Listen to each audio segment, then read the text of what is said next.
एक बार तो एक बहुत बड़े नाग जाने कौन से मार्ग से आए, गंगा जी के मार्ग से आए कि पाताल से प्रकट हुए।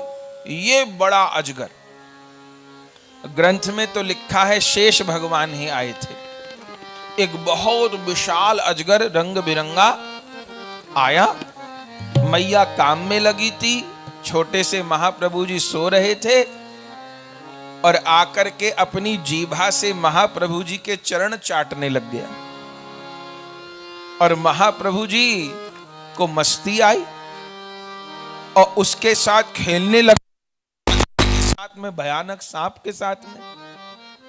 और खेलने के बाद में कुछ सुस्ती आई तो उस अजगर के ऊपर ही लेट गए।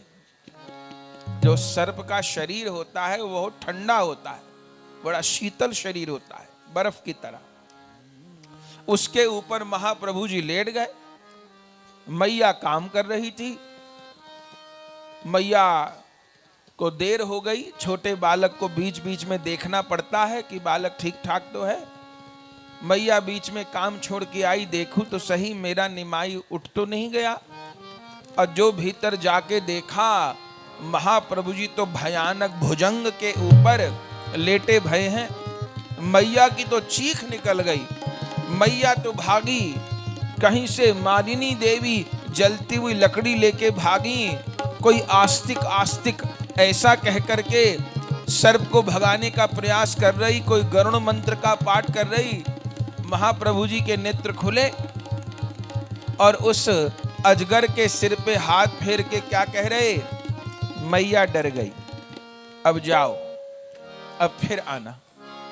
बस जैसे ये कहा फिर आना, उसने प्रणाम किया। सर्प ने धीरे धीरे महाप्रभु जी को उतार दिया और वो सर्प तो चला गया। साक्षात शेष महाप्रभु जी का दर्शन करने के लिए आए। बड़ी बड़ी सुंदर बाल लीलाएं हैं। और अब तो श्रीमन महाप्रभु जी चलना सीख गए। अब तो घर में ठहरते नहीं। पहले तो मैया कहती थी मेरा लाला कब मैया मैया बोलेगो और कब पैया पैया डोलेगो। श्याम सुंदर ने सबसे पहले कौन शब्द बोला है? भागवत जी में सुनते हैं, कहन लागे मोहन मैया मैया, नंद राय सो बाबा बाबा, हलधर सो भैया भैया। श्याम सुंदर ने ये तीन शब्द प्रथम कहे हैं, मैया, बाबा और भैया। पर महाप्रभु जी ने सबसे पहले कौन शब्द कहा है? महाप्रभु जी ने मैया बाबा भैया नहीं बोला। महाप्रभु जी ने सबसे पहले कहा है हरि बोल। ग्रंथ में लिखा हरि बोल नहीं कह पाते, तुतला के बोलते हैं, तो हरि बोल नहीं कहते, कहते हैं हली बोल। छोटे से महाप्रभु जी बहुत सुंदर लीला करते हैं, दौड़ लगाते हैं बाहर। एक बार तो सखाओं के साथ आप गंगा तट पर खेल रहे थे, तभी क्या हुआ, एक कुत्ता, एक कूकर महाप्रभु की सखा मंडली के पीछे पीछे हो लिया। जहां जाएं पीछे पीछे चले।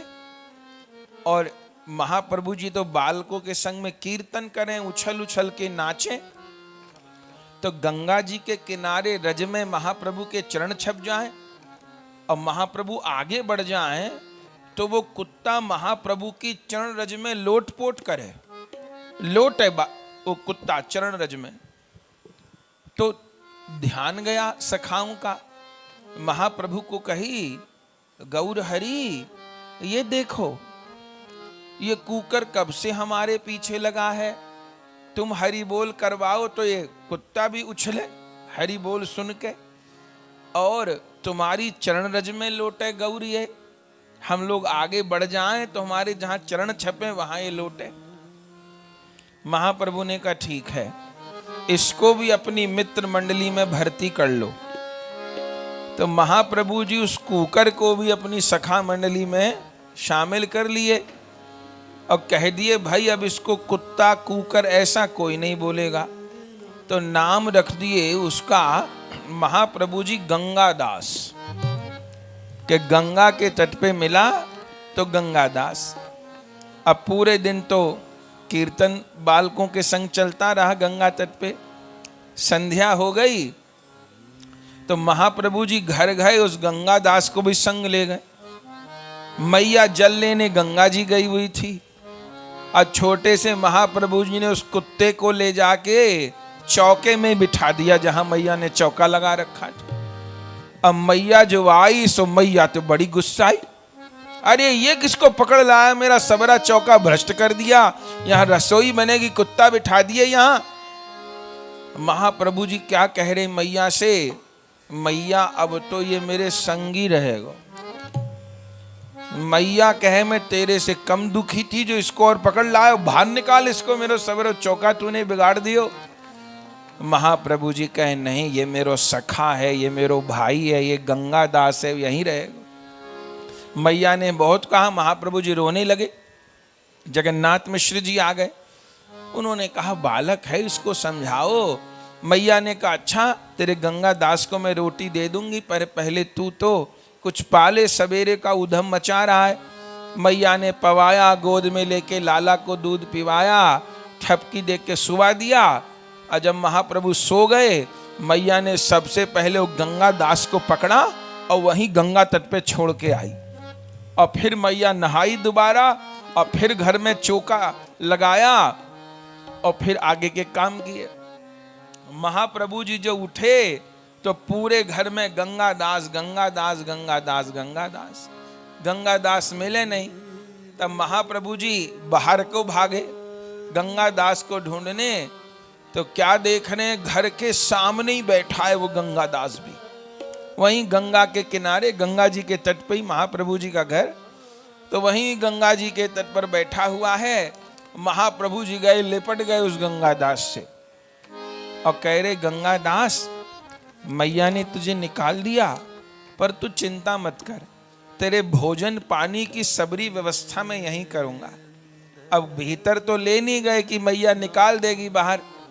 अब पूरे दिन मैया से, मैया रोटी दे दे, मैया पुआ दे दे, मैया लड़ुआ दे दे, मैया फल दे दे।